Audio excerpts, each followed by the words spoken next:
Create an instructional goal for an individual student in Ddtrac. Select the student's name from the student menu on the home page and go to the Goals tab. You can create a new goal, you can edit an existing goal, or you can copy and delete goals. So creating a new goal, I can use the Goal Wizard, Goal Edit View, or I can import a goal. I'm going to start using the Goal Wizard.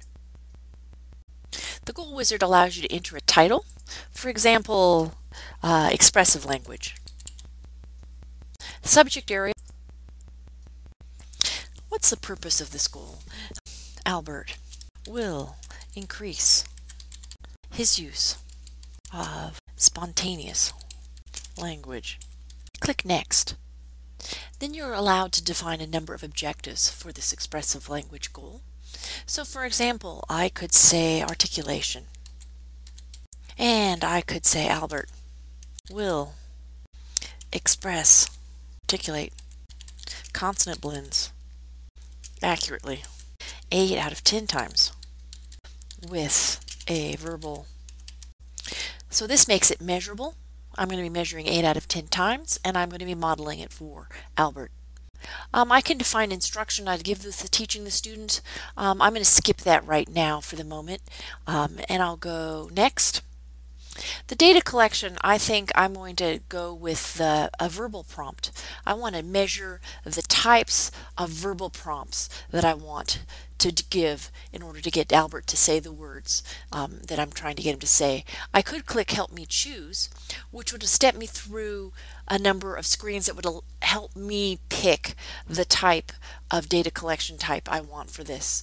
I'm going to ask each word at least one time, so maybe I'll do 2 trials per session. So I'll say 2 times I can take up to 2 data points on each consonant blends that I'm measuring. And I plan on starting work on this today. He'll have mastered it when I can do voice prompt. So a voice prompt is what I'd said in my objective description, 80% out of 10 trials. The targets then are what I'm actually going to be measuring when I take data. So for example, I could say CL would be a target for a consonant blend. I could add another target, BR. I could add another target, CH. And I could finish the definition of my objective. Now here's the objective I just created. Articulation. I've got the description, and these are the targets I just added. If I want to edit an existing goal, I click Edit Existing Goals. Here are all of the goals. This is the one I just defined. And again, if I go here and I click the articulation, the expressive language goal, it'll take me to the screen that allows me to edit the articulation goal. I can also create a new goal by importing a goal from sample goals. Go OK. Let's say I want to import an academic goal.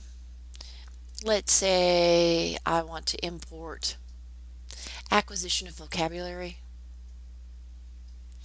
and contextual understanding, understanding words, position and direction words, and categories. I check the ones I want. I could actually import these into an existing object goal or create a brand new goal. So I'm going to import these that I just checked into my expressive language goal that I just created. It takes me back to the expressive language goal, and I can see that the ones I just added are here, and I can edit them. For instance, 8 out of 10 opportunities. I can change the data collection type from score to, let's say, a Likert scale. I can say the prompts that I want. In this case, I'll say 1 would be pointing. 2 would be, no, 1 would be hand over hand. 2 would be pointing. 3 would be gesture. 4 would be a wait prompt. And 5 is no prompt. Since I chose Likert 5 prompt, these scales that I just created will show up on the data collection screen and allow the user to know what custom prompt levels I've defined for this Likert scale. I could do that for all of the new objectives that I just got, and I can update the goal and the new objectives. And that'll save the changes, and you can see now that for my expressive language goal, I have the original articulation goal I defined. I have the category goals, the contextual understanding goals, and the position direction words goals. So that's really an overview of goals. I guess I forgot to mention that the date introduced is the date that you start working on the goal, and that'll be automatically updated the first time you take data for the student. The mastery criteria is what Dtrac is looking for, level of performance Dtrac is looking for when it computes whether or not a student has mastered a goal. Number of trials is the number of data collection points you'll be taking for this particular objective in any one data collection session.